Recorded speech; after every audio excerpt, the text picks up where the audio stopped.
All right, guys, welcome back to DangIT Prodcast, the show where we talk about video games, anime, maybe not manga as much for this one. My name is Justin, and welcome back, everybody. It is another solo pod. What's going on? Nah, nah, dude. You know my rule. If it happens twice, it happens all the time. Remember this happened not last week, but like the week prior to that, where it was just lined up absences because of just like circumstances. It's kind of the same thing. If I'm going to go down the list, Anaya is kind of, well, I mean, he's still like working in the background, but he's been busy doing his own thing. Mark currently with family. Fair enough, fair enough. Phil is also with, I think, family or friends and stuff like it. So yeah. So it seems like a lot of the cast members are finding themselves pretty busy these past couple weeks. Here and there, it's kind of spotty, but that's kind of the situation of being an adult and also not having any obligations with like the pod whatsoever. Honestly, guys, this is not professional advice whatsoever. This is just a guy who's doing his own thing, just be almost for the love of the game, honestly. But you know, when it comes down to it, the only consistency here is just like whether or not you like doing it enough. And you know, speaking of that, I feel like I should be doing it a little bit more for Tanuki. That's Tanuki Media Official, at Tanuki Media Official over on the YouTube side of things. I need to.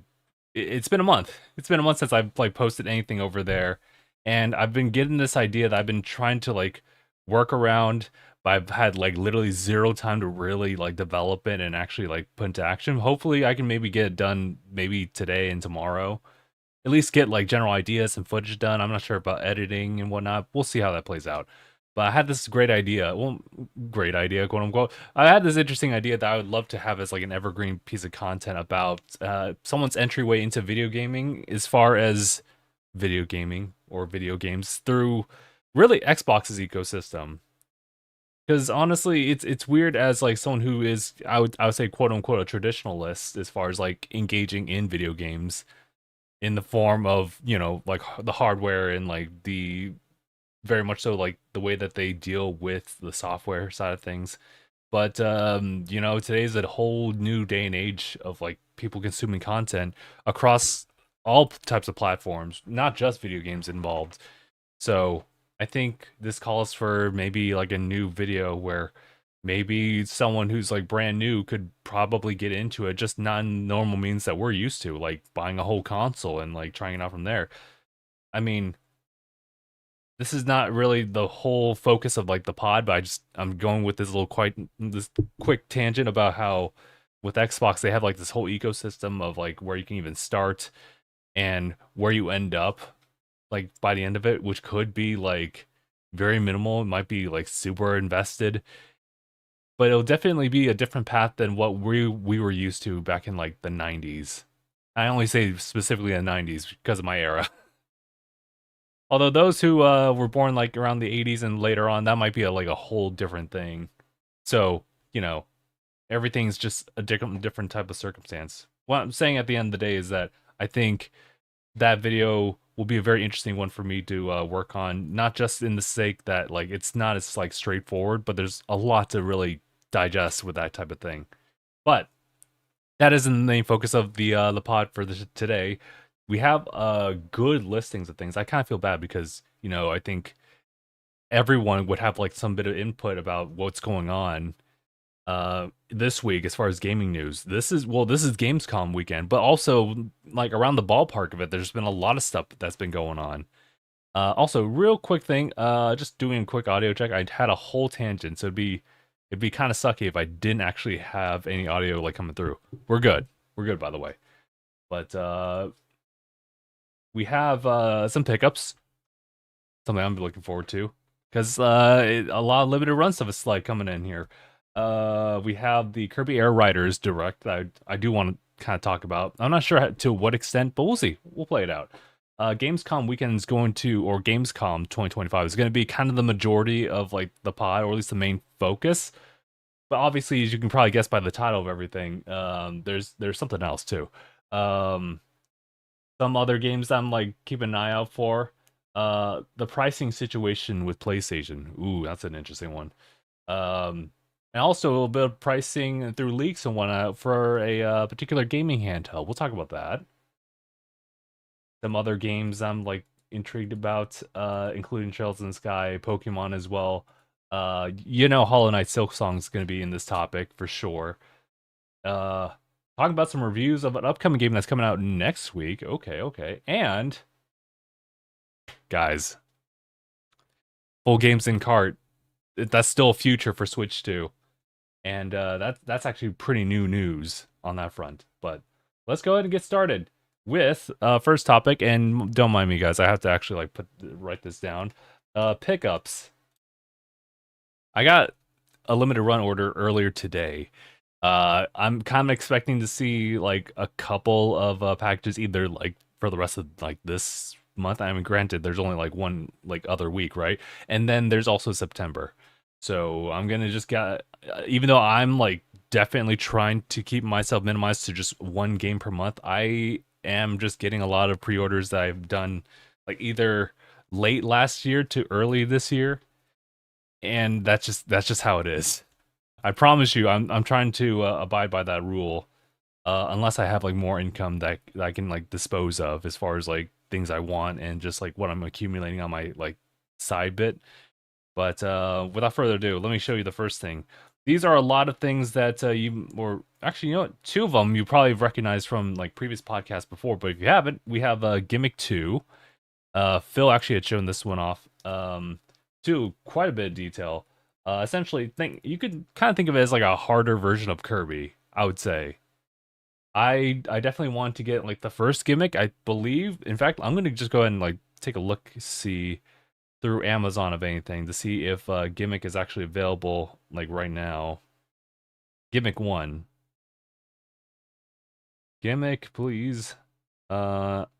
Switch? Let's double check. Yeah. Actually, that's not too bad. We have one like that's $35. It's Gimmick Special Edition. So it looks very much so like this one. I was gonna actually like pop up my phone, but I was like, oh wait, there's an address right there. Oh, relax. Okay, at least that's still in stock. I could have. I was concerned that I would miss a cutoff point in which I'd get that physically and have it be like easily accessible. I guess I can. But I need to find like a really good like point in the month to like just allocate like $35 over there. But Gimmick 2, I believe the music is something to point out. I was talking to Phil about this, but it wasn't the guy who did Donkey Kong Country, right? I'm I'm totally blanking on the name, and Phil would be like devastated by that. But he's doing music there too. So yeah, I'm looking forward to whenever I get the chance to play it. My backlog has been like crazy huge, so I've been feeling pretty bad about like seeing all this stuff this past week and being like, oh, I can't really like put that anywhere as priorities unless I really like that game, in which I will push the priority. For example, Trails in the Sky first chapter. You know. The other copy, this is another one that Phil had shown off before. It's Cosmic Fantasy Collection 2. Honestly, like getting the first one was kind of done on a whim, and I wasn't expecting there to be like another collection. And so yeah, I pretty much ordered this around the same time. I'm pretty sure Phil did as well. But all these were coupled with another game, which is why I'm getting them late. That's how like limited run pretty much works. Wherever your last order for limited run and like the latest that actually gets shipped out, any order that's like bundled up with that one included will also be pushed back to that release date or window in which they're going to ship it out. That game in question is Yakuza 3 Remastered. This is a physical for Xbox, which is something that, if I recall, they never really had. So thankfully, limited run and Sega, I guess, involved, just did a whole thing with Yakuza. I've shown it off maybe a few weeks before, but I've been getting the limited run orders and pre-orders for that. There's this whole slip cover that has all 6, 7. We had this conversation. There's 7 of them, where you could actually go through their whole listings of pre-orders. I think it might actually be a little bit too late now, unless they do like reprints later on. But right now I have, what was it, Yakuza 0. We have Yakuza Kiwami, which is just remastered or remake Yakuza 1. And now we have Yakuza 3. And so I'm missing, what was it, Kiwami 2, which is just Yakuza 2, and then 4, 5, and 6. And I plan to just have them all physically on Xbox, and that'd be really interesting to see that as a full collection. I don't know how crazy I'm going to get with any other like type of game. This was just like a series that I knew that I would eventually want to get into. So I guess the best time is kind of now. So there you go. So I'm gonna need to. I guess I'll just play some arrange them. I still have the games like laid out from all the other pickups. From previous limited run. Valkyria Chronicles 4 and Wizardry. But I also had like that one separate pickup for Captain Toad. Just a couple games just to pick up. I know this is a lot. Guys, trust me, I know the budgeting is there. This was just established earlier this year, and those orders were made like last year. I promise you, I'm not cheating on this goal of mine. And when I do, I'll have like a valid reason, as in there's more like income going my way, so I can actually like viably do that. Having said that, though, I shouldn't really spend too much. Should not spend too much. We are in a wealth accumulation phase, which side tangent is doing pretty well. I'm not the really type of person really to talk too much about this because I don't really have many like circles where I can openly like discuss this with a lot of folks. But the whole investment journey has been doing pretty well on my end. I think by the end of this year, some projections on like income should be pretty good. Pretty good. I'm essentially trying to make as much money as humanly possible through investments, so that one day I can actually just focus solely on like making content and, well, honestly, just do whatever I want. But while I still have some like bit of time, I'll still commit to this kind of stuff, such as talking about the next topic right here, which I was glad to be able to like tune in on like that very morning. Hold on, I'm just trying to get a timestamp here. Kirby Air Riders Direct. So we've been kind of sitting around with a couple of Nintendo Switch 2 first parties, just kind of waiting for release dates specifically. We were waiting for Pokemon for a hot minute, and then that's been slated for October. Metroid Prime 4 Beyond. That's we're still waiting on that, but I guess it was at Gamescom, so I mean, it's playable somewhere. And now we have Kirby Air Riders, which was like announced way back, right? At the very beginning, the announcement of Switch 2. Or rather, I guess the deep dive around like April. Yeah, April? Or was it May? No, May was the release date. But March or May or whatever the time frame of like when they first like went over all the features and specs, and then they didn't even talk about the price point because that was the thing of contention, like obviously later on. But Kirby Air Riders Direct nevertheless looked really, really good. As someone who's never played through Kirby Air Riders before, I eventually got it later on, but I never even like put that disc into the GameCube. And I still kind of want to like have that experience. This was still very much so impressive for someone who hasn't played it. Masahiro Sakurai, he took the helm of the entire direct, and if you guys have gotten familiar with like how he presents things, whether it be through like the updates to Smash Bros. Ultimate back in the day, to what he does like with his YouTube channel, which I mean he stopped that one right now, but he's pretty much dude, that story's still crazy. Side tangent. So this dude spent, what was it, $600,000 on this YouTube project to make a channel that was solely for, talking about history of games, like the projects he's worked on, and like some key things he would like to pass down to people as far as like game development, work culture, and etc. And did all that for like no profit whatsoever. It's insane. Like, you have to, you know what? This might be a little bit biased because it is recency bias, but I think we should really just kind of focus on following, particular individuals like within like development of a game. We may align ourselves to being like, oh, Nintendo or like Xbox or slash Microsoft, and then like Sony or PlayStation. But, when it comes down to it, I think when you have very particular individuals like working in the background, you see a lot of like work and love producing these games carry over to other games that are affiliated with those similar people, which is why, I think a recent example that would be like seeing stuff from T-Lopes, right?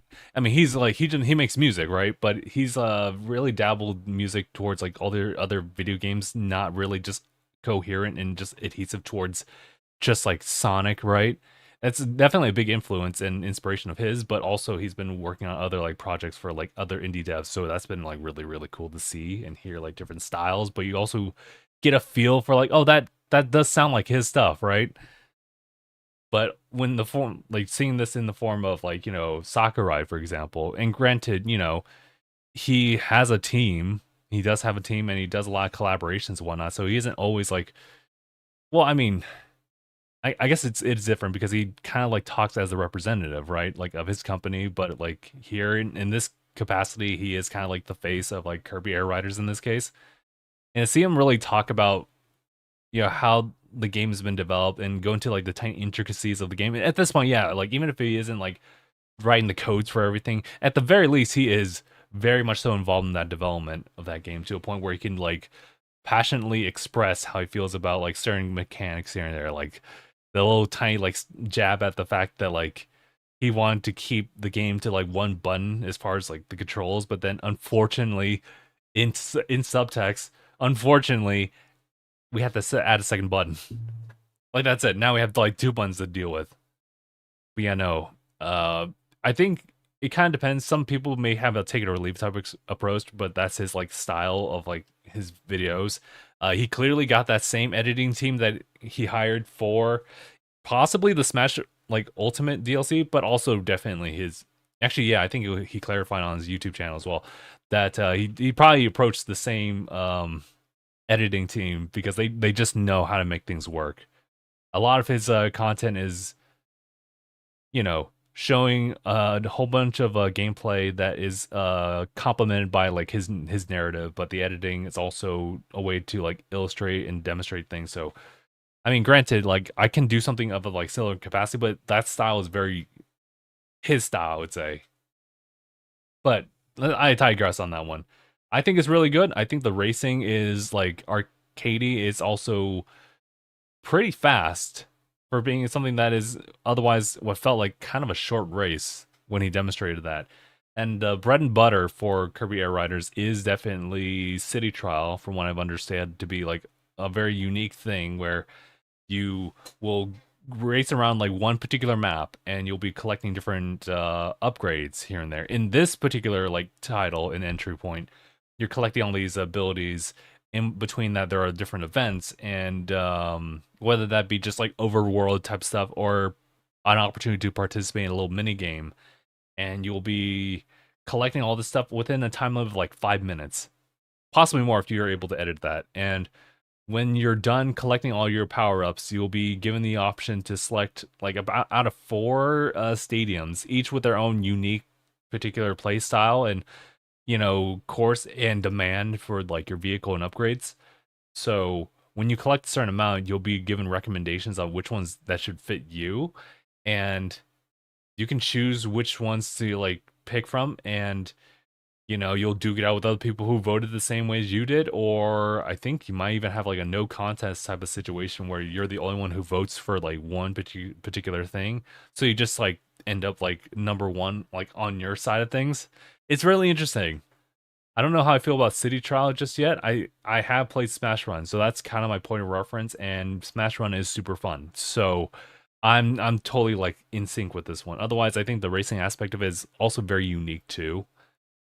I mean, yeah. I mean, he did point out the fact that, like, yeah, it is basically Mario Kart if you really strip down like everything and you really just try to sum up exactly what the objective is. Racing against friends, in a chaotic style of like utilizing like different like items and like different like machine sets. Yeah, it's Mario Kart, right?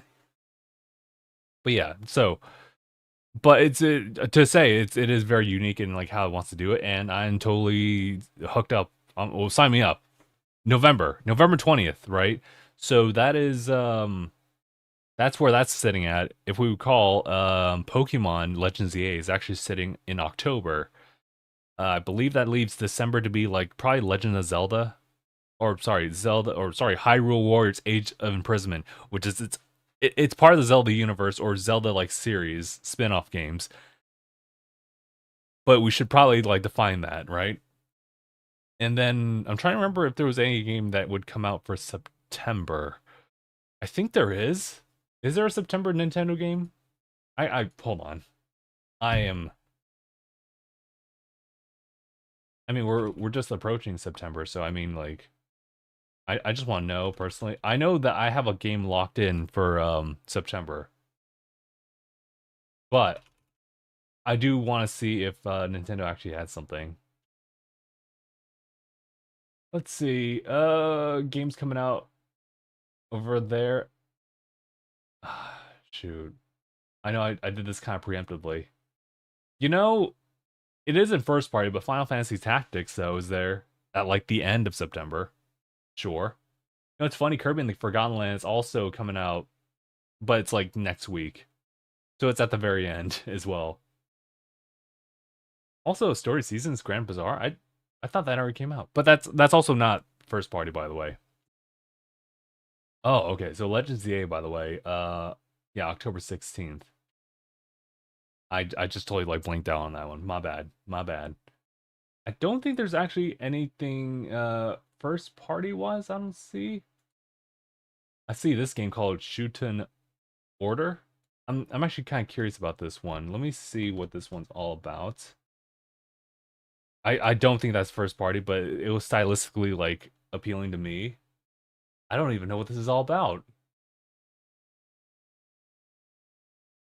I do like the art style. It Oh, interesting. But yeah, no, it's not. It's just sorry to keep it really short. It's not, and I don't believe that there's anything here. I guess if anything, like I'm curious about Sonic Racing Cross Worlds. That's coming out next month. There's been a lot of advertisement towards it, so fair enough. But yeah, no, I think there otherwise isn't really a September game on Nintendo's side. And I will talk a little bit more about the one that I've been kind of invested in a later point in the pod here. But yeah, no, I think what we got out of Kirby's like Air Riders Direct, I think it's really solid. I don't think there's really anything else like that needs to be like said about that game. I would definitely give it a shot and see how I feel about that. So I'm definitely allocating like my time and like funds towards like that as the November game. And funny enough, I did cancel my pre-order with Kirby and the Forgotten Land, full government Nintendo Switch 2 edition plus Star Wars Cross World. That was because I allocated some funds towards that Captain Toad treasure tracker, and then a limited run pre-order of Shinobi because that was crazy good, dude. I played the demo, I didn't even finish it, and I was like, no, this is good. No, no, no, no, you got me, you got me. But enough of the tangents here. I have something else I want to talk about, which is Gamescom, which is it's gonna be quite a bit of the conversation here. This hold on. This is Gamescom. Sorry. I was trying to be kinda low-key subtle about it, but I needed to actually like pinpoint exactly what the timing for that one is. Um I'm gonna give shoutouts to a PCGamer.com for this one because I was trying to find like a whole listing, like in relative chronological order, of all the announcements for Gamescom because honestly, it was what was it, a 2 hour presentation, and there was a lot. There was a lot. I saw all these games, and I was like, this is actually pretty. These are all pretty cool. It's a shame that, like, in all honesty, and it kind of left me in a funk that there's a lot of cool games that they announced, but I would otherwise just not really like play them so immediately. Maybe except for maybe Hollow Knight Silksong. I think Silksong would be the exception here. Not to skip ahead of things. So let's talk about Bubsy. Bubsy 4D, or you can call it like Donkey Kong Bonanza Light. Is that what we're getting the consensus of? It's a 3D platformer for Bubsy. Uh, it's a brand new one. I'm trying to remember what Phil had said because apparently it's the team who made like another game, just jumping into Bubsy, and I'm like kind of interested about it. Um, but yeah, Atari's doing crazy things. Bubsy 4D, crazy. Um, Having said that, though, it's funny enough because it kind of lines up with what Limited Run actually has as an offer. There's a whole Bubsy collection. This, I think, we've talked about it some other time, but yeah, we did talk about it in a previous pod. But Bubsy's got some crazy collection going on through Limited Run. It's called. They have, I think they call it like the perfect collection. They love their puns on that one. So they have like a standard edition of it, which is, I guess, full title Bubsy in the Perfect Collection. And there's just standard edition of that one. But they also have another one, which is the deluxe one, which is really just like kind of a whole game case of anything. I think that is there anything else here? I guess they also have in their deluxe edition this deluxe box with like a poster like sided aspect of it. They have a 7-disc soundtrack. What? A 7-disc soundtrack, a keychain, and then obviously includes the standard game. But they also have the like the Impossible collection, which is all that. But they also have is what is this? A certificate of authenticity? Oh, it's a numbered one. Oh, okay. Because it's limited numbers, huh? Okay. All right. And a couple other things. You guys can look up limited run. It's interesting. That's not for me. I think Phil would otherwise get into it, but he'd probably get like a standard edition because that makes sense. But having said that, though, we're talking about Bubsy 4D, which I'm like, bro, what? I don't know. That left like quite an impression on me. Let's look at some other ones. And I'll kind of like rapid fire through them. Battlestar Galactica. Okay. Oh yeah, Outlaws plus handful of missions remastered. This is something that Night Dive's doing. So definitely something that Phil will probably talk about later on. But it's something from LucasArts.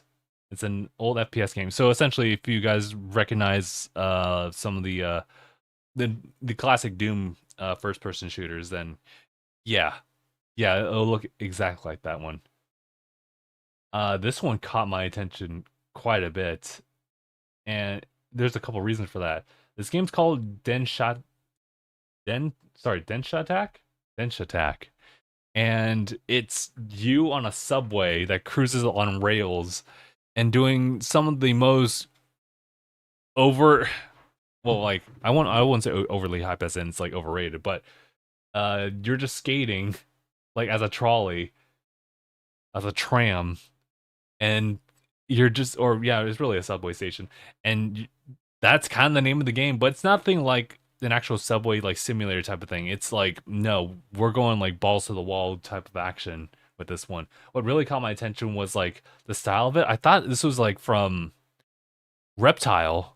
You guys know that development? They're the ones who did oh shoot, Bomb Rush Cyberpunk as one of those. I thought it was gonna be that, but it just looks like it's a whole other studio. But what really caught my attention was the fact that T-Lopes actually talked about it, saying that he's actually doing music with this one. So okay, I'll keep a lookout for that. The next thing I have here is He-Man and the Master of the Universe, Dragon Pearl of Destruction. I think that's the full name. It's a beat 'em up featuring the He-Man and the whole universe of He-Man. I don't know how I feel about that. I'm gonna go ahead and say it. I feel like we've been getting a lot of like licensed beat 'em ups, and I don't know what's going on with that. I think the, I mean, obviously Scott Pilgrim is kind of like one of the iconic ones, right? But that I don't think that was part of the same chain of like things. And I don't know River City Girls would be contributing to that either, but I just feel like maybe Shredder's Revenge, TMNT, Shredder's Revenge, like contributed quite a bit about like I guess the popularity of beat 'em ups, and maybe that's why this is going on. But I've just been seeing a lot of licensed beat 'em ups. They're good as far as like the idea. I'm just starting to see quite a saturation of that.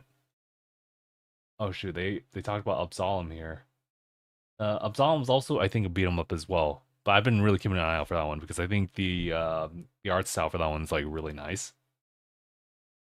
What's this one? Valor Mortis. Is that first? Oh yeah, it is a first-person Souls-like. Oh, okay, keep a lookout for that one. The creators from Ghost Runners, it says. So Valor Mortis. Keep a lookout for that one. Long Gone. It's like a yeah, they describe it right. It's like a pixel art Last of Us where you have different scenarios. It's kind of like a point and click adventure. The environments are 3D, but the characters themselves are like all pixelated. So it creates a very like interesting dynamic art style for it. You would maybe say like kind of like an HD 2D type of situation, but the way that they animate like these 2D sprites are really interesting, or pixels. So the idea is that you have different ways of like going into the universe and or engaging with the universe, figuring out puzzles, interacting with like the zombies. So it has like a Last of Us like vibe to it already. It's interesting. Keep a look out for that one. What is this one?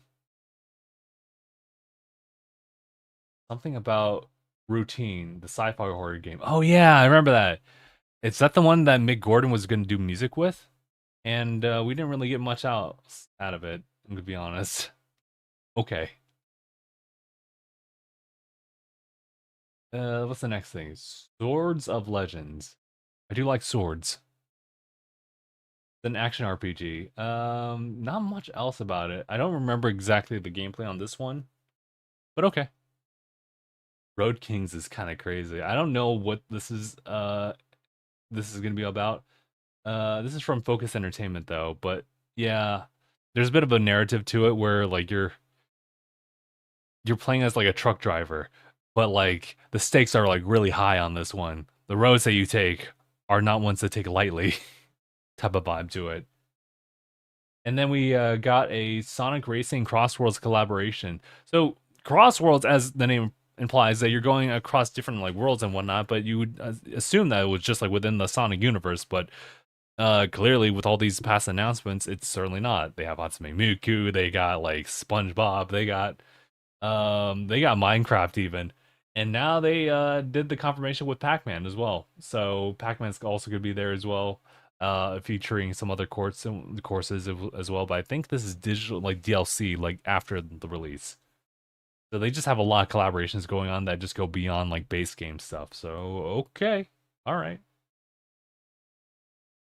Jeff Keighley doing like the like soft confirmation that like, oh hey, Silksong's coming out this year, and it's like, really? Okay, okay.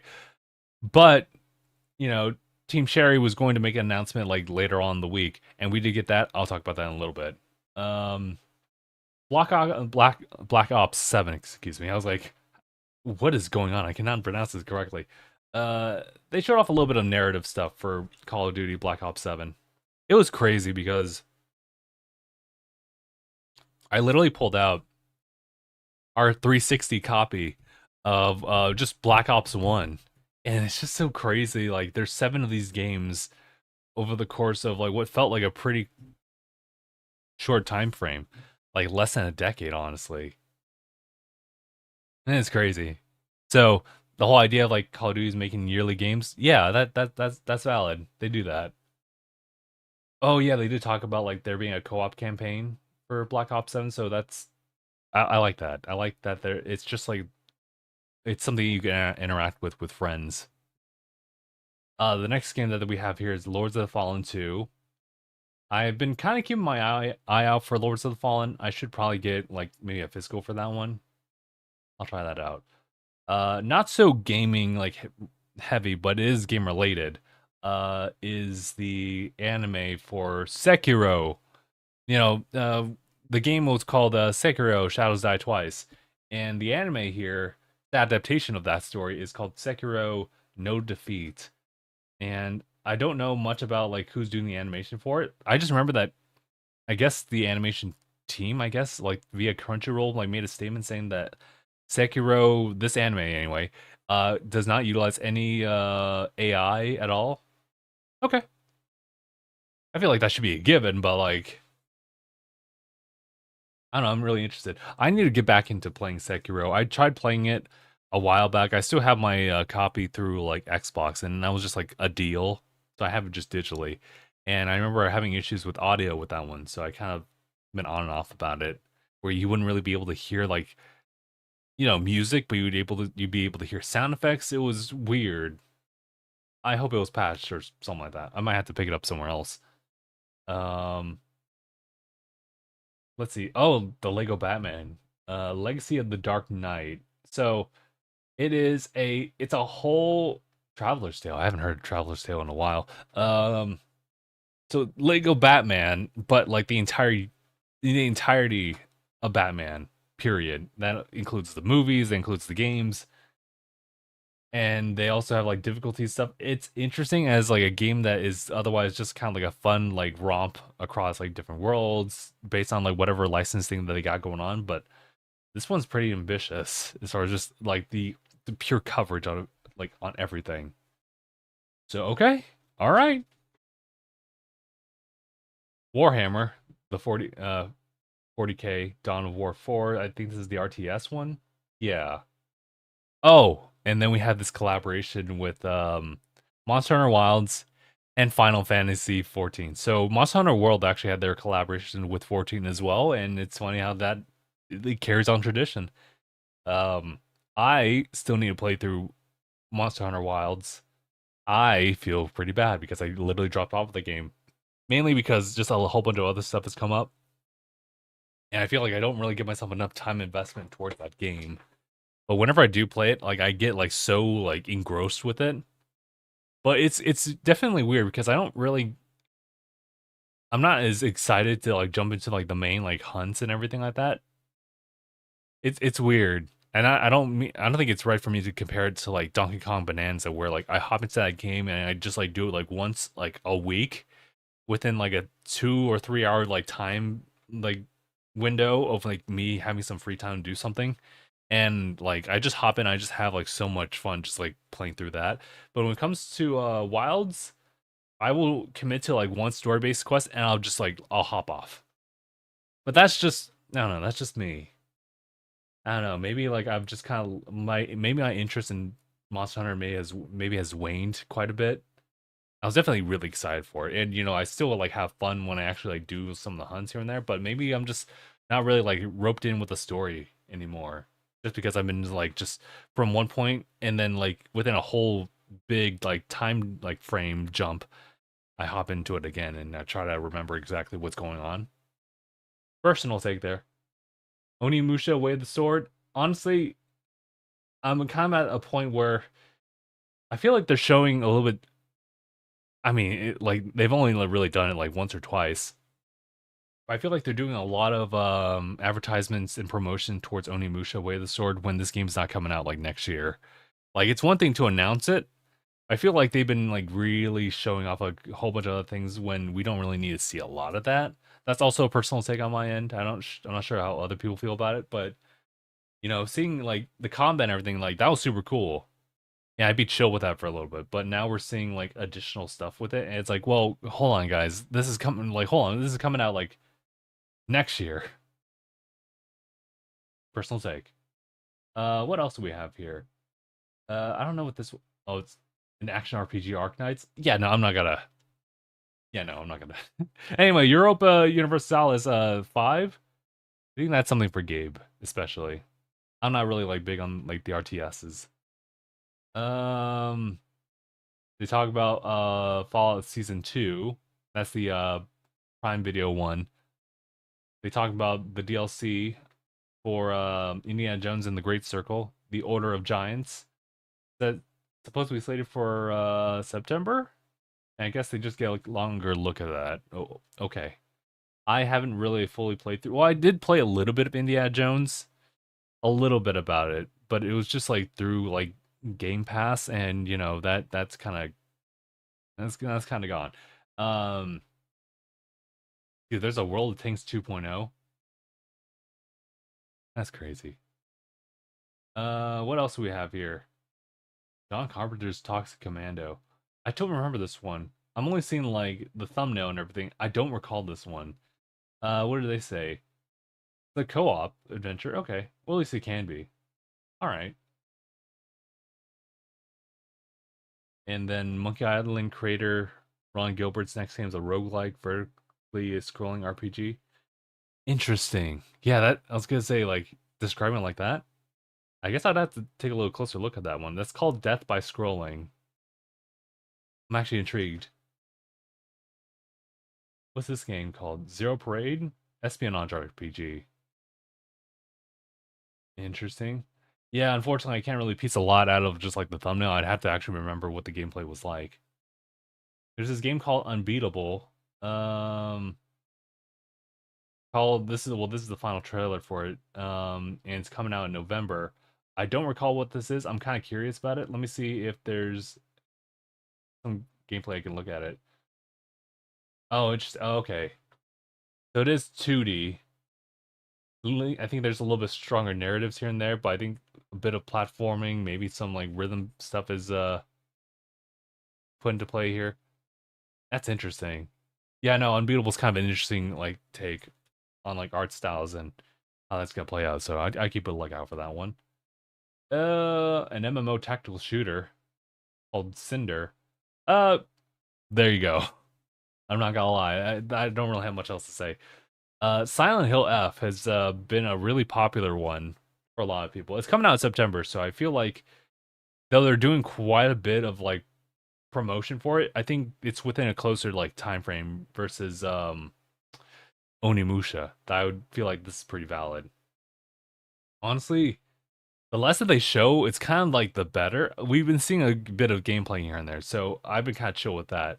I think honestly, the only thing they would have left to kind of show off with Silent Hill F would be probably, I don't know, maybe more like grotesque enemies, maybe.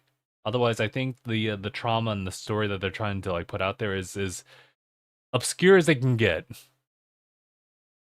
But I don't think there's really much else there is to show off now. Maybe like one last launch trailer, but that's about it. Having said that, though, I think it looks really good.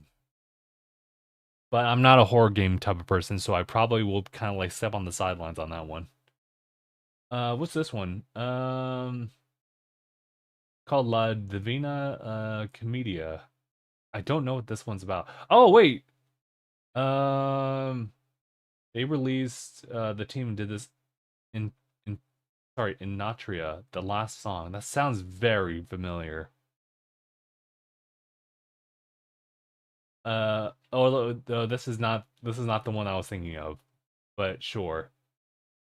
This is that's a, like kind of a Souls-like type of excursion, and this is pretty much a very similar thing.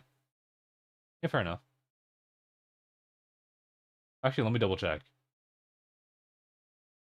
Double checking gameplay. Oh, you know what? I think this is kind of like all in project. It might be kind of in engine. Well, actually, maybe not. They're just showing some gameplay here and there. I'm like, or at least what the combat ought to look like. Curious. We'll keep an eye out for that one. Seven Deadly Sins Origins. There's a closed beta test. I don't know what that even means. It's it's apparently like a closed beta for announcement for the open world RPG. That's what they got. So okay, there's a Enshrouded update. Okay, Enshrouded's been kind of on my wish list for a little bit. I've been kind of waiting for there to be like just a nice little deal for it, and then I'd be kind of interested to try it out. Having said that, though, I don't think I can really give myself the time to do that. Here, I think the game goes out for like 27 dollars maybe. Oh well, Enshrouded right now is $24. Is that a Yeah, it's otherwise just $30. It's not like a expensive game. I'm intrigued enough, but I also would just kind of wait and see if there's like any like really good deal. That's just me. Age of Empires 4 coming to PlayStation 5. Oh, okay, okay. Apparently, there's a bit of I'm not sure. This is DLC. Okay, this is Kingdom Come Deliverance 2. And you get to play as a blacksmith in this DLC. Okay, all right. Oh, who would have? Dude, I know Cult of the Lamb. I know that's a pretty notable title, and I eventually got like a physical like copy pickup. Um, but this is apparently a really big expansion called Woolhaven. I don't remember what the premise of it, but it looks like I'm just kind of reading what games PC Gamer has like written up here. Essentially, this is like a whole other world you'll habit, and you'll just be kind of like doing your same like routine, but it'll be like under a different like setting, and there might be different like mechanics involved with that one. So okay, cool that they've just been really focusing on like the one thing. I think what's really special about Cults of the Lamb, if I recall, is that they highly encourage like there being streamer modes and everything like that, so people can actually interact with your game in a much more seamless way than how you would probably do like crowd control have bits here and there. That's how I understand it anyway. There's I guess an expansion or maybe like a whole other add-on for World of Warcraft. It's called Midnight. Okay, okay. I'm not. So I'm gonna move on to the next thing. Let's see, a psychological horror. It's called Project Spectrum. I don't have much else to say. I actually have to look at this up. It's definitely psychological and it's definitely horror. Y'all enjoy that. I'm not sure if that's my cup of tea. Ghost of Yote. Um, I feel like this is one of those that just like just do what you gotta do. Don't over promote it. It's kind of going through what I think Onimusha is going through. I think there's getting a lot of promotion. Well, granted, I think Yote's coming out this year, so there's that. Fair enough. But I don't think this trailer that they had anything crazy going on. Maybe they showed some gameplay here and there, but otherwise, I think what they did for the state of play for it did wonders for this game. And I guess it's just about carrying the momentum of like the hype there, because this is another big first party for Sony to like release, and so obviously they would want to make this work out. The next game we have here is some footage for Resident Evil Requiem, which was, yeah, we were kind of looking forward to that, right? Again, I'm just kind of watching on the sidelines on this one. This looks crazy as well, but it shows a little bit of gameplay. Um, it is first person, but it can also be a third person experience. We are following a new character, Grace, and some crazy stuff happens, but you'll find yourself just as like a not so well trained individual having to, go through and explore like corridors and corners while also evading this crazy looking monster that could probably one shot you if you get caught. So I do kind of like that type of like intense horror aspect. I am definitely not one for like jump scares, but if they design the game in a way that like puts a lot of pressure on you, I might be kind of interested. I don't know, like I think I just need to like commit myself to like one horror game and see how like I can work with that. I just need to like really commit to it. The next one, this is actually really interesting. I wasn't expecting this. So there's a sequel. You guys, if you guys recall Black Myth Wukong. Well, this is called Black Myth Dong Hui, full-fledged sequel. Does it take? I'm trying to remember if they had a setting for it. What? But it's a CGI trailer. I don't know what to say, but I mean, people really love Black Myth Wukong, so game science they can just do whatever they want. Just let them do what they want. What's this? Vampire the Masquerade Bloodlines 2. There you go. What else do we have here? Not much else here. I think that's kind of like what wraps up everything. I think there was a lot more stuff for Gamescom, but that's kind of what I had here for like the like that night release. So I'll just leave it to that. Okay. There is Gamescom right there. I would tell you straight up for Gamescom for me personally, I think it was a 7. I think there was a lot of cool games I got to see. I had to kind of like write out the equation like how often or how quickly I'm going to try to play these. I can only really look at it as like a spectacle event, but what I saw, pretty solid. So I'll give it like a 7 out of 10 personally. Yeah, guys, I gotta tell you guys about this one thing. I'm pretty passionate about it since I had started this like years ago, but I'm typing it down right now. But we got a bit of leaks earlier, and then they finally got a confirmation, like legitimately this time around, of the next remaster for the Tales of series. If you guys don't know about it, and I understand if you don't, but I've been slowly growing as a fan of like the series since starting it back in I think 2021. I think I think I remember that I had started up the game Tales of Symphonia. It all started when I think Tales of Rise was coming out, and I was like, shoot, dude, this looks really cool. I'm trying some of the combat right now, and like, oh, that's kind of cool too. But I also was really intrigued about like, what about the other entries as well? Should I play those? You don't have to, but I'm gonna try to, right?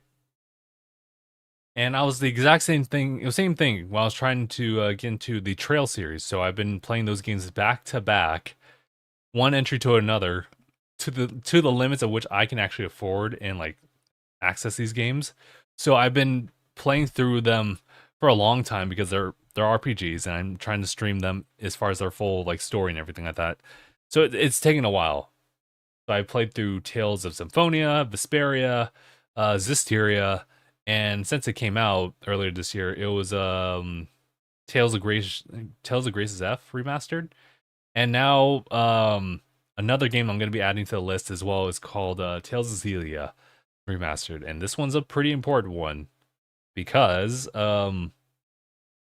this game came out on PlayStation 3 along with a sequel called Tales of Xillia 2, and it's not been accessible in any other way unless you did some questionable stuff in order to access it, sure, or you buy it from like a third hand like person, or like, you know, if I went to like Retro Gaming Expo for example, and I went and just bought like a PlayStation 3 and a copy of Tales of Xillia 1 and 2.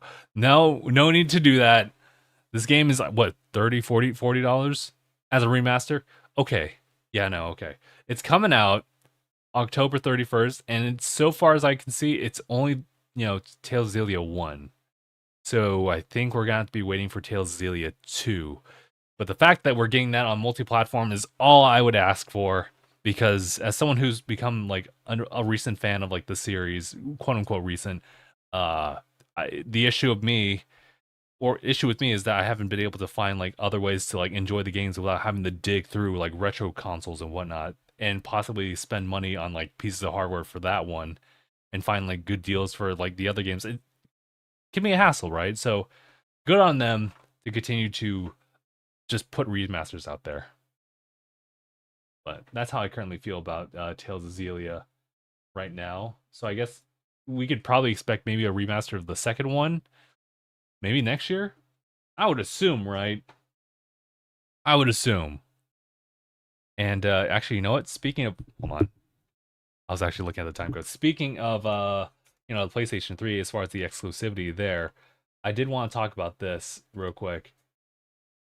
PlayStation raising their prices for the PlayStation 5. That includes the physical and digital versions of PlayStation 5 as well as PlayStation 5 Pro.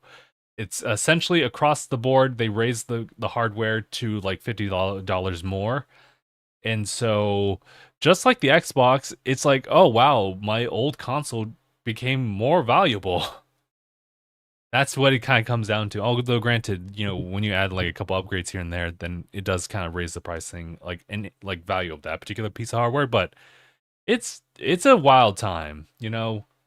The fact that like we have like, well, I mean, granted, it's been a while since those games came or the hardware came out, but those two consoles, if we're talking about Xbox Series, talking about PlayStation 5s, their pricing going up, it's certainly a sign. I mean, gaming has been kind of an expensive hobby, right? But now it's made a little bit more so. Now with just like, you know, the rise in technology, but also just like the economic situation going on right now in the world. I mean, Nintendo Switch 1 has their prices increased as well. Thankfully not Switch 2. because otherwise that'd be a $500 console. But even then, like Switch 2 is kind of like one of the mainline consoles that is like the cheapest, like out of the three. Not talking about Steam Deck, not talking about any like gaming PCs or gaming handhelds out there on the market for PC. It's interesting. I all I can say is I'm glad that I have my PlayStation 5 when I got it. That's all I can really say about the situation. Otherwise, it really sucks for those who don't have one maybe and maybe want to get into that ecosystem, but it's starting to get really, really expensive. You gotta save up more, dude. That's all I could really say.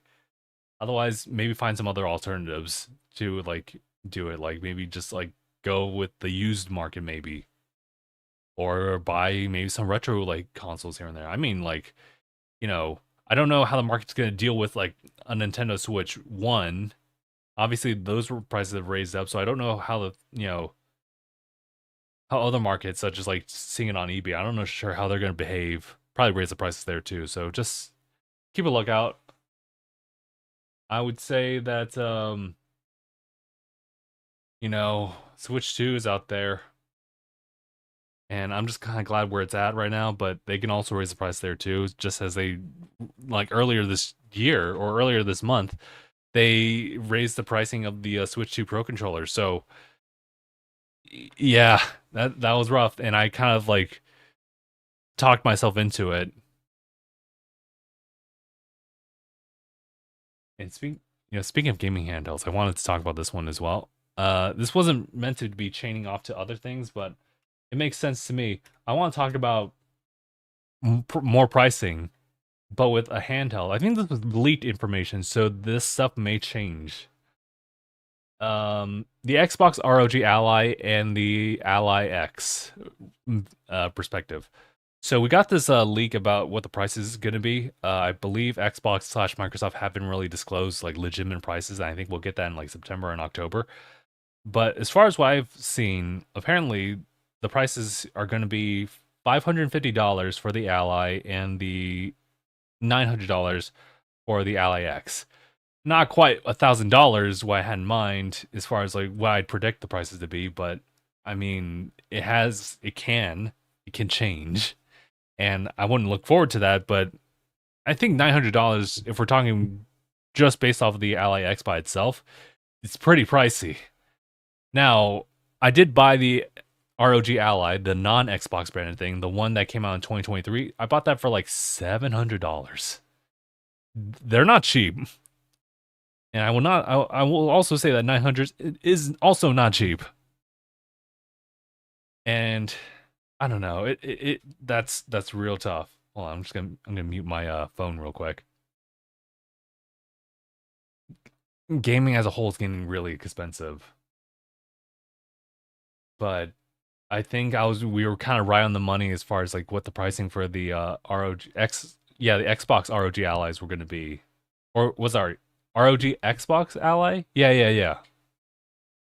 I'm sorry, everybody. I'm trying to remember like how they were going to name it, but I think as far as the current market, just given the situation, I understand why they would want to go as far out as $900 for the Ally X. I'm actually kind of shocked that they didn't just try to get it to like 1,000, but I mean that pricing might be subject to change. We'll see. But I'm also really surprised that in contrast, the Ally, the tier below it, is 550. That's a huge jump. So I think the Ally X might serve as like an entry point for those. Oh, a cheaper entry point, really. See how this plays out.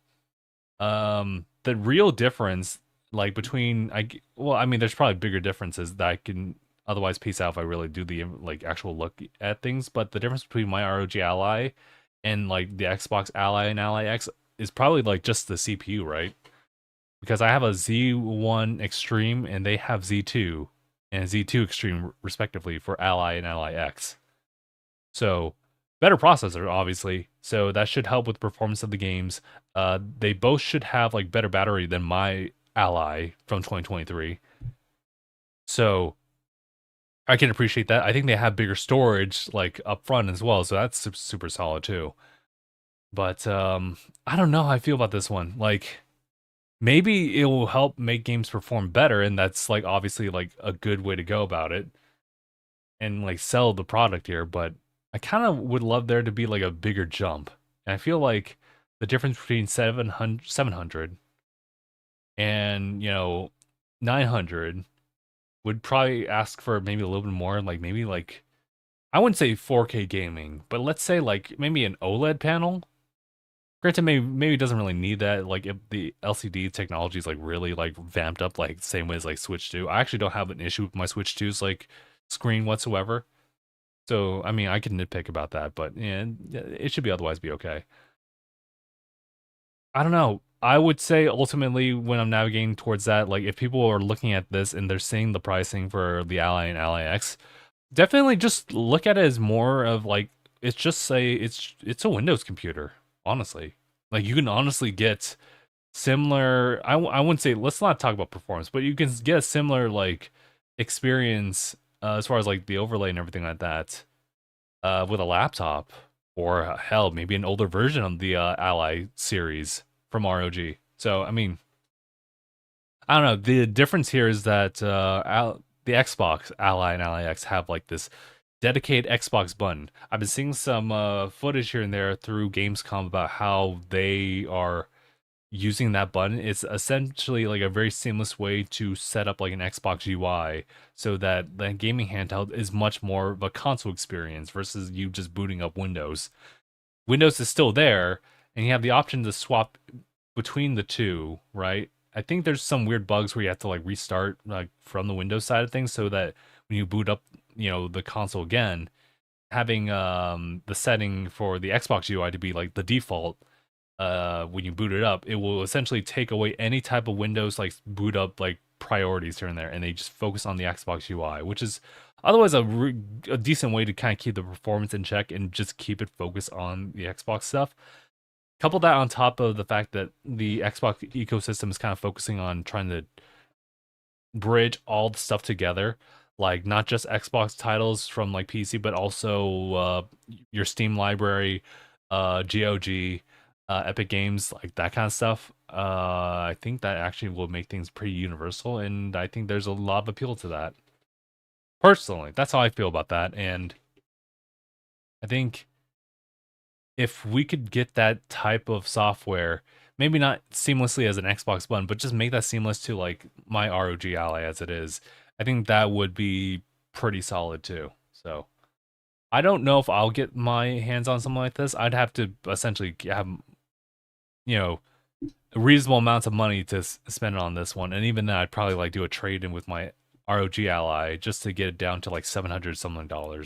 I did like the math on that. Well, not just the math, but I also did like a look at like Best Buy, for example, where I previously got my ROG Ally and did the trade-in situation and be like, okay, this is the one I got. It's in good condition. How much are you guys willing to pay for it? It's like, we'll put it like 165 in like store value. It's like, okay. So if I did that and I bought the Ally X, Xbox Ally X, that puts it up to like 715, which is not as crazy expensive, but essentially I'm still spending $700. It's a lot. It's a lot, bro. Gaming's expensive, but in like it's a PC handheld. We should like keep that clear. Obviously, the branding tells you a lot, but I'm just hoping that the software carries over to other like pieces of hardware. Like if I can make my PC right here, if I can just make that into the Xbox experience, and that'd be pretty cool. I'm not gonna lie. Yeah, that was a kind of a crazy tangent when we were just talking about like Xbox pricing and whatnot. But you know what? We will go ahead and continue. I want to talk about a little something. It is as I was just putting down the timestamp here, sorry. It's about Trails. Trails in the Sky. Now I talked about earlier how like Trails in the Sky is like one of the games I was trying to get myself into like a couple years back, and now I'm hooked. And I've only been playing through Trails in the Sky like as a trilogy and then playing through Trails from Zero. I'm almost finished with that first game there. It's really good. That story is so compelling, dude. And you know what? I am like super appreciative of the combat and how they like work with the gameplay there. I think building out your characters doesn't require the utmost finesse, but once you start to really understand like how you work with the orbit system, I think you really find a better appreciation for it like later on, and also like kind of go jump back into the older games. But in this case, Trails in the Sky, the first chapter, I should say, because originally it was called Trails in the Sky FC. Or I'm not even gonna drop the full government there, but we got a couple bits of news for Trails in the Sky actually. Number one, we get a Switch 2 version of it. That's great because originally we just had like a Switch 1 like announcement for it. And you're not gonna get one like as like a physical cart, but it is a $1 upgrade from the original game. That is super solid. Essentially, it's getting the Nintendo Switch 2 edition treatment, but for far less. Okay. And the other thing is that we have a playable demo right now. Apparently, it's a full demo that covers the prologue, which is a substantial amount of stuff. I'm not gonna lie. And you get to just try this out on PC, PlayStation 5. We're still pending on Switch. I don't know what's going on with that. But apparently, like, if you're in a different country, you can actually access it. I think there's, like, on the Japanese store, I think, you can actually access it. Not bad. Not bad. But the Switch 2 is not region locked, so that's kind of rough. I definitely wanted to see what the Switch 1 would actually look like, but also, twist my arm, $1 upgrade. Now I'll be down for it. So, Trails in the Sky first chapter is actually going to be my September game. It'll probably get bumped up as far as the priorities on games to play. I'm not going to lie to you. I'm gonna be honest. Yeah, no, like I played through Trails in the Sky. Obviously, it wasn't like impressive, like in a graphical like perspective. It's not about that. It's about just like the writing. It's about like just the streamline, but like pretty solid combat and gameplay mechanics. But definitely the characters. Definitely the characters. And honestly, for anyone who's really curious about the Trail series as a whole, obvious recommendations on my end would probably be just start from the beginning, to be honest. It's super cheap to do that. Hey, yo, who are you talking to? Good question. I would typically otherwise talk to a lot of people, but as a podcasting, I got to run this solo. So we are just kind of speaking to the ether, hoping that it gets received by someone on some other end who may or may not have like shared interests. That's what's going on. I've been talking for a whole hour. I've gotten so used to this. This is crazy. But I want to. I'm sorry. What was I going to talk about? Oh, yeah. Sorry, that was over on YouTube chat. But uh, Trails of Sky. I think that there's a little bit of like debate about that. I would tell you right now that anyone who's kind of curious about the Trail series, you might have been seeing like a couple of games just kind of pop up here and there as far as like games releasing. And the question among that community is like, where do you start? Which game do you start from? Because there's like 13 games or something like that.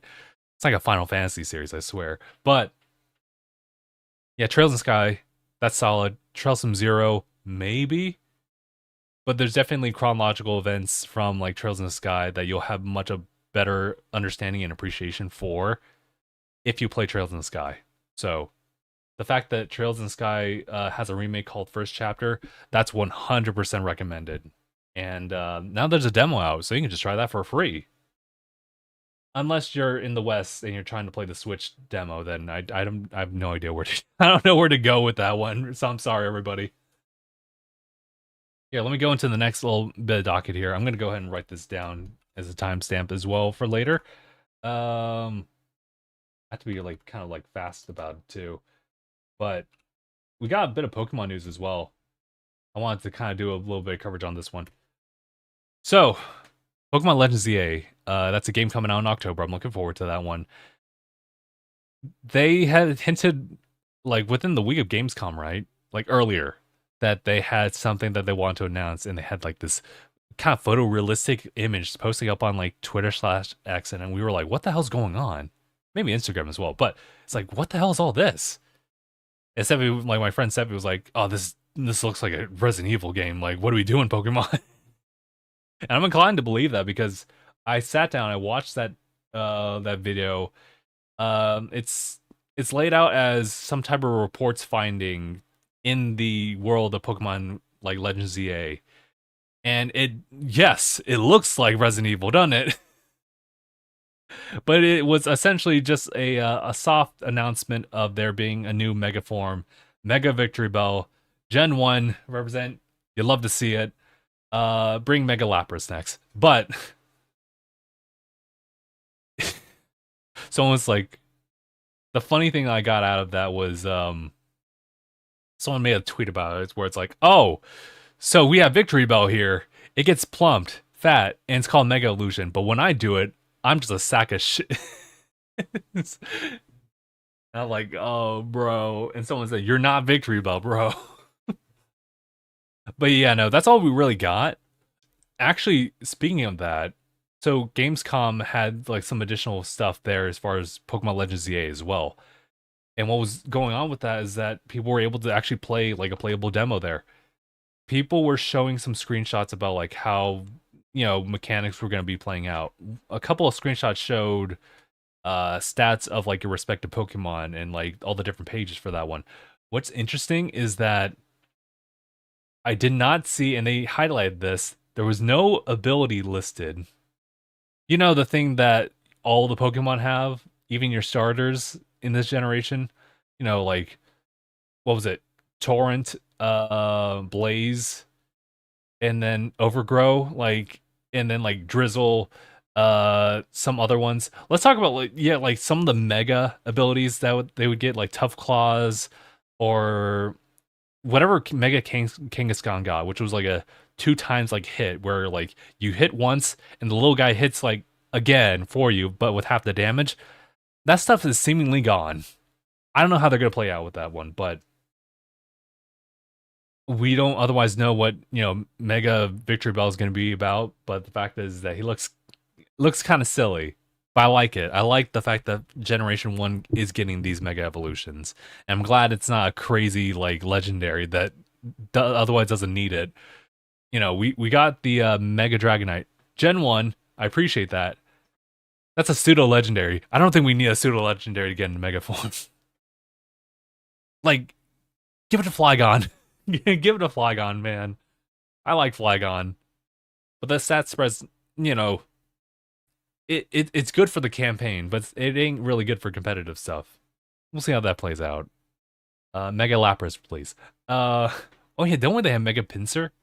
That's old generation, but like, yeah, not bad, not bad. I appreciate the fact that Pinsir got that. Okay, I know this is the thumbnail, right, for the YouTube side of things, and I apologize that I hadn't really talked about this one. It's kind of spread out because Kirby Air Riders, I want like a release date on that one. November, solid.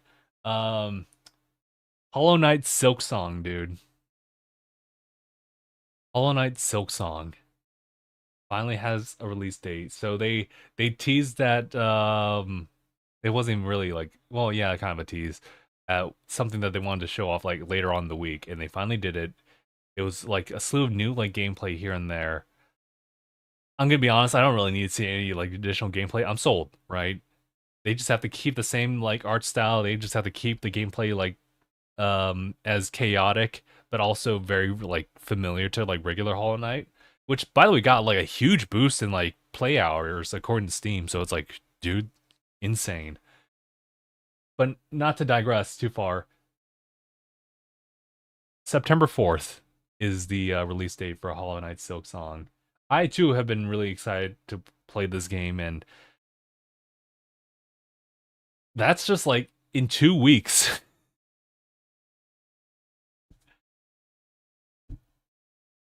Well, I'm glad it's sooner rather than later, I suppose.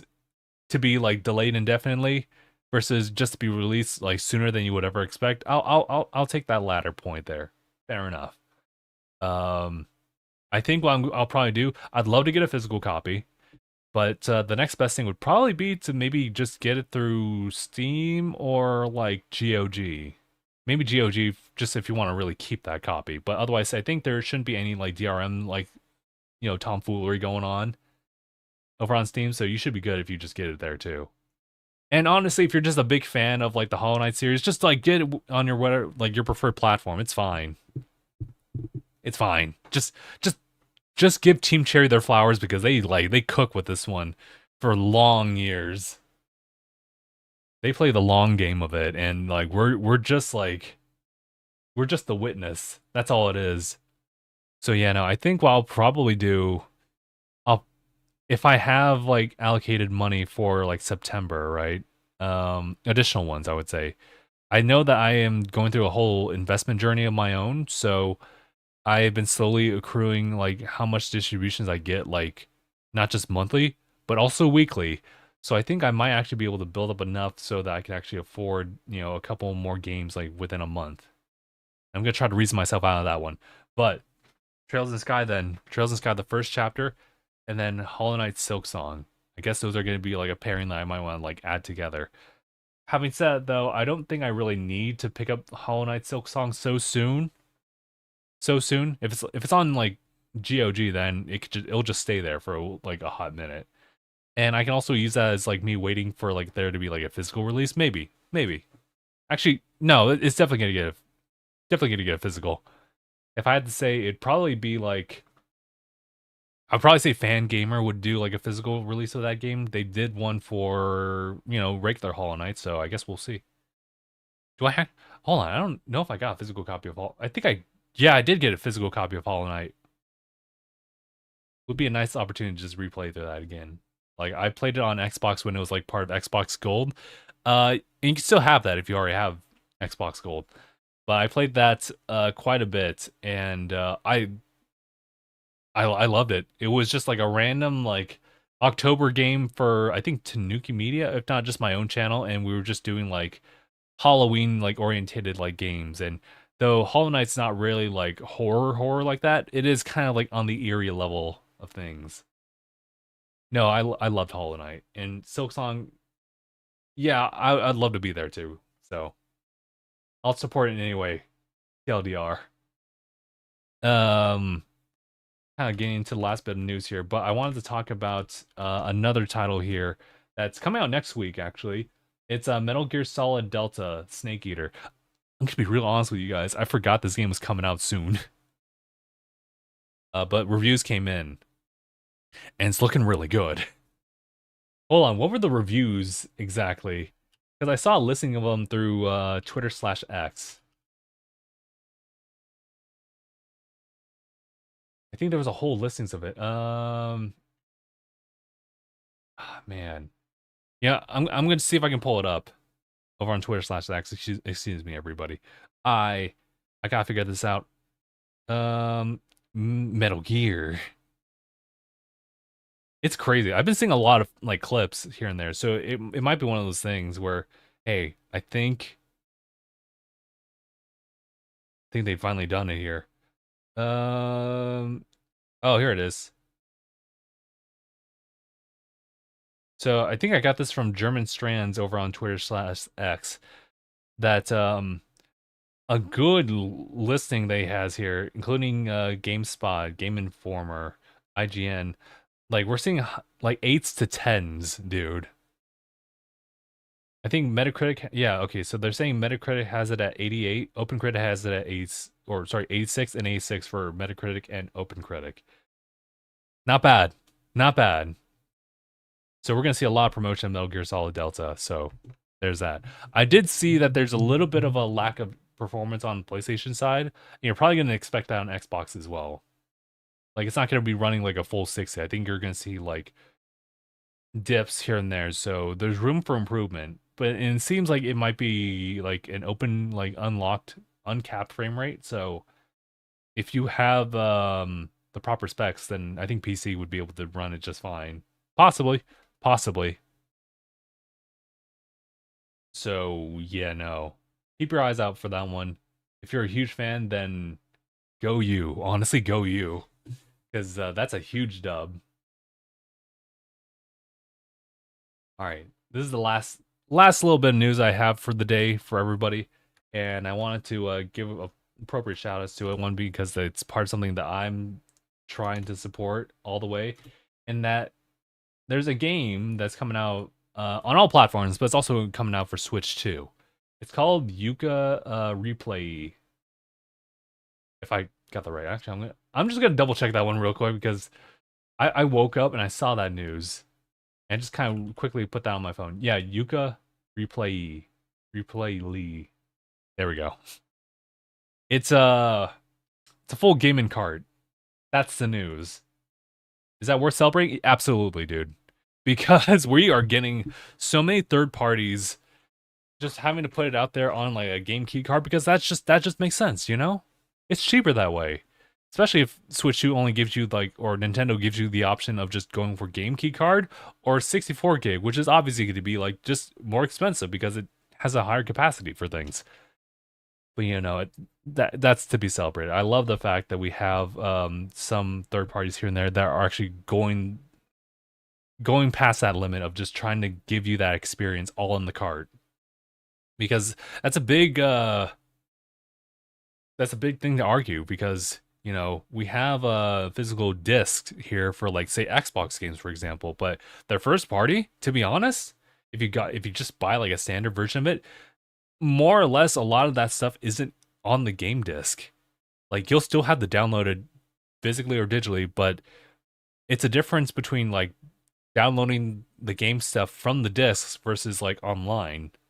Because if you have the hardware, at least it just has to go through like a local like communication bit. If you have to connect to the internet, then that is another like layer to what's required. For the standard Joe, it doesn't matter, right? So I mean, either or, it's fine. But you know, later on in life, if you ever wanted to like buy that copy from somebody, and if all of a sudden like that store doesn't exist, then everything gets shut down. A la, you know, the Wii U shop or Wii U eShop, the 3DS eShop. Those games are gone forever. Like it's I think PlayStation 3 still has their store open here and there. I forget. Because otherwise I'd be like, you can't get like say maybe Tales of Xillia. I could be wrong. I don't actually have a PlayStation 3 to actually test that. I think you can because it was literally last year where I was hanging out at Phil's place and they were downloading songs on Rock Band 2, I think. Yeah. Or was it Guitar Hero? It was either or, and he had like the PlayStation 3 version. So he got into the shop and they were able to actually purchase games and download them. It was a lot of like it was a lot of like money for just the songs. And you know what? That's kind of impressive, but there's always a fear that like those stores will just shut down at some point. Unless they have like some kind of unilateral like or a universal like store that you kind of want to work with. And as far as I understand, I mean Steam is probably like the oldest one. Yeah, right? I think Steam might be like the only digital store that's like kind of opens itself up for like a long time. But along that whole journey, it's just been like some games will just be taken off that store. So even then like there will be situations where like licensing has like ended or everything like that. So resultingly, that gets taken down from like the shop, and you no longer can actually buy it. Whether you can play it or not, it's also kind of a weird thing too, because like you just buy the license to just you have the rights to play the game for as long as they keep it up there. You know, it's weird. It's weird. That's why we advocate for like the physical like aspect of games. So again, just kind of going back to Yooka Re-Playee, the fact that that's all like in the cart is I feel like should be the norm, but regardless, that's to be celebrated because honestly, like they could have easily taken like a route of like game key card, and probably a lot of people wouldn't even bat an eye on it because it's just a normal thing. But I like to say that on top of that, the survey to how people play through their Switch library has also been a really important survey for people to take. I have taken that survey and I didn't take it multiple times. I'm gonna be honest with you, but the fact is that you know the people like taking over and are advocating for them to actually keep game key cards there. So I'm hoping for the future that this is going to lead to more and more games getting physical games on card. I think I would love to support that too. Like When I have more money, right? And like there's just open months for me to like buy games, I would probably buy all the physical ones in cart, you know. I mean, granted, if I don't like the game, then I just simply won't. But like maybe Cyberpunk, maybe I'll get. Well, I was going to get Rune Factory at some point. Uh, Damon Cross Machina is another one. Sonic Racing Crossworlds, I believe that's also going to be like physical cart. Yeah, and that's a little bit later on for sure. And then, well, Yooka Re-Playee. Yeah, I'll do it. I'll do it. But yeah, guys, I think that's everything. Yeah, we actually are close to, as far as streaming time, like an hour 30, so that's actually not bad. I think that's everything else I wanted to talk about though.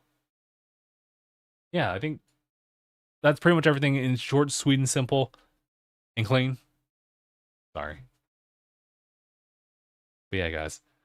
I I'll go ahead and wrap it up here. I think there's not other things to really talk about unless we're talking on the personal side of things. I mean, granted, we do have the potentials to talk about an anime corner. I don't mind talking about that actually. I will give you guys something real quick, as something that I'm kind of really interested in right now.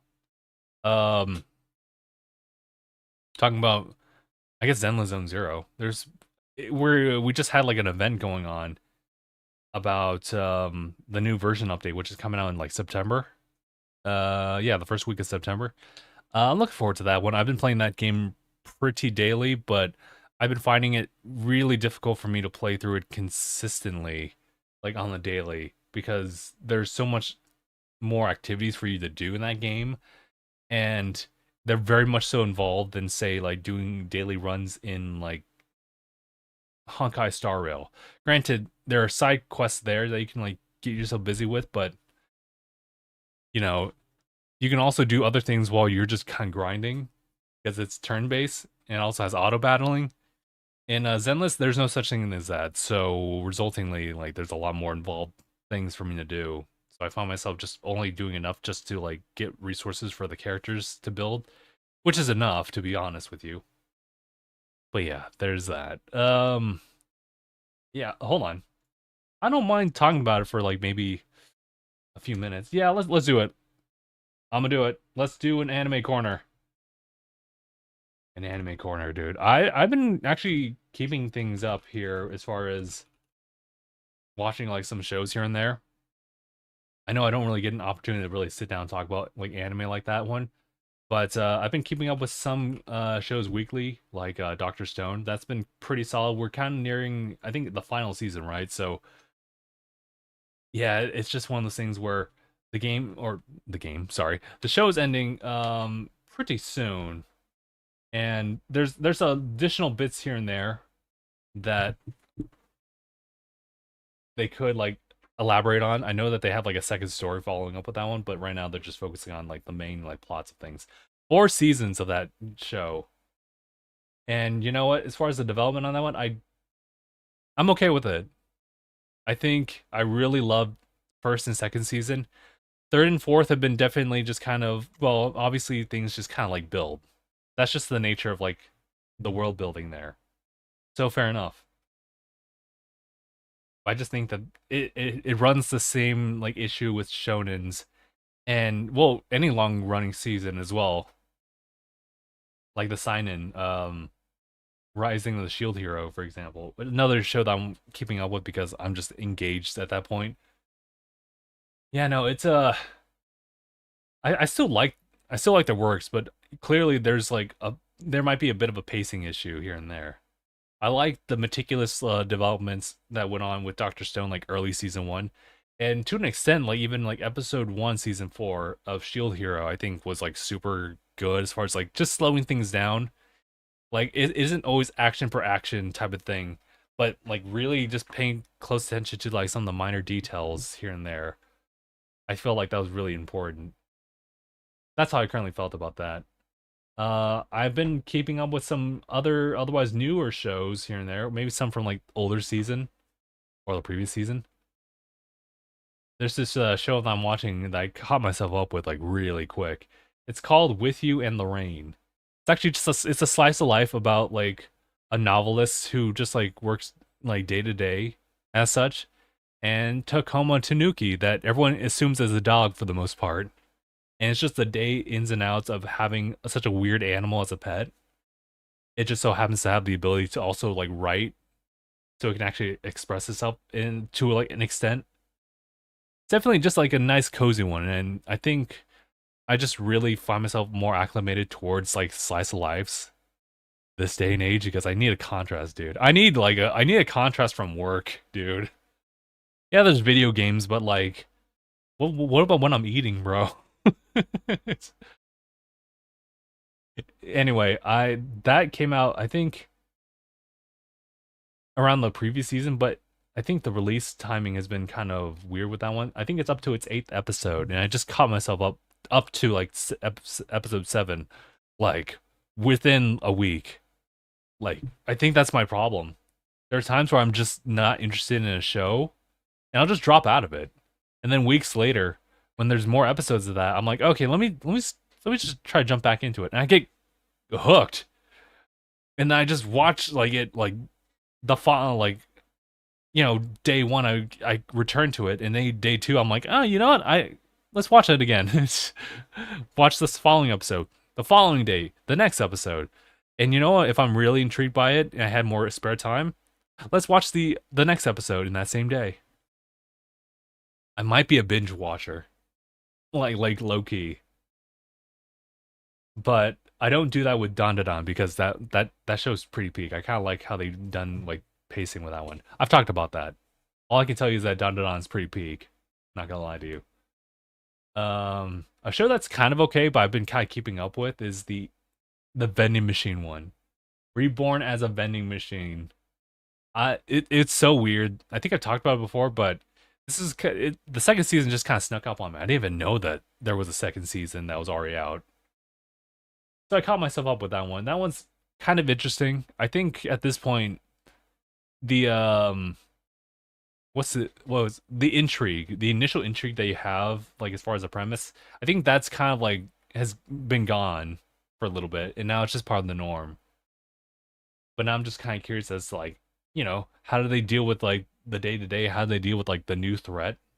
There was a little bit of a plot twist like last week, or maybe the week, no, the week before. I'm sorry, the week before last week. There was a whole like twist that went on, which I think was actually kind of serious, and I kind of liked that twist and turn on that one. So I appreciate that for what it was. There's also another anime that I had watched early on that was just starting this season, but I dropped off of it like for a couple weeks, and I just jumped back to it. I'm like kind of intrigued, but not to the extent of like Don or anything like that. It's called The Water Magician. That's all it is. It's pretty much your like token like isekai, like you're super broken in like almost every aspect, or at least just one, and you do it extremely well. And I think I kind of like the world building that they've been doing with it. It's up to like a couple episodes at this point, right? Let me see. I think it's up to like 7 episodes. Yes, 7 episodes. So the pacing there is here and there. I think I kind of like the characters. I'm not sure if I like Ryu, like the Rio, the main character. I don't know if I like him like as much as some of the other supporting cast, which is kind of a weird thing. Abel is kind of like he's kind of like the secondary character, and he kind of has like his own little story, nowhere near like engrossed in like developed that we are following versus like Rio, right? Um, but I just kind of like the world building that they've been doing so far on this one. I think it's been pretty chill and laid back. The issue with the water magician going forward was the fact that episode 1 was like displacing him in like a whole new world, right? And he pretty much develops a lot of his skills like episode 1 and episode 2. After that, it's just kind of like maybe like behind the scenes slow increments of like how he develops it even further, but otherwise he's at a stage where like he's far more adept than most other magic users or just any other fighter, right? So, and for the most part, I think like these like follow-up episodes have been just about the other side characters, supporting cast, just kind of like interacting with the world, knowing a little bit about Rio, knowing that he's kind of like really good, but otherwise are way too focused on their own thing. just as he is just focused on his own thing. So I'm just kind of curious as to like where they're going with that show. I'm definitely intrigued in the fact that like I love when you have someone who's like super nerding out to like all the like, mechanics of like how they can work with things, knowing the fundamentals and knowing how to like just tweak them to like better themselves to evolve in that way. And now like he's at like a higher tier right now where like they're not really like talking a lot about like the nuances here and there. Not like at the forefront of everything. He's still like thinking about that. But everyone else is just kind of doing their own thing. I'm kind of curious. Just curious about it. It should be running about like 12 episodes or so, unless they've talked more in detail about that. But I'm curious. I've gotten acclimated back into that, and I know there's a whole bunch of other shows I probably should catch up with. Um, one of them is where is it? I think that's the only thing I'll really want to shout out because that's a big one for this season. Why the hell am I not seeing it? It's somewhere. Oh, My Dress Up Darling. That's what it was called. Yeah, no, I think My Dress Up Darling's been pretty consistent, especially on the animations aspect of things. There's like a level of charm that you don't really see a lot. I've personally, there's just been a lot of charm in how they animate certain bits here and there, and it's actually been like kind of rewarding to see that when I initially like jumped in. So I gotta catch up on that, see how that plays out. But yeah, I think that's it. Yeah, that's all I got going on here. So guys, the reason I'm also cutting it close here because it's starting to get really warm in this room. It's gotten really warm. Our AC had died yesterday, last night, and it wasn't too bad last night. It's kind of a little too humid today, so I'm gonna go ahead and call it here, and I'm gonna figure out what to do with the Tanuki stuff. But otherwise, we'll be back next week for DangIT Prodcast episode 556. But in the meantime, guys, it's been episode 555 of DangIT Prodcast. My name is Justin. We'll see you guys in the next one. Hashtag bye, everybody.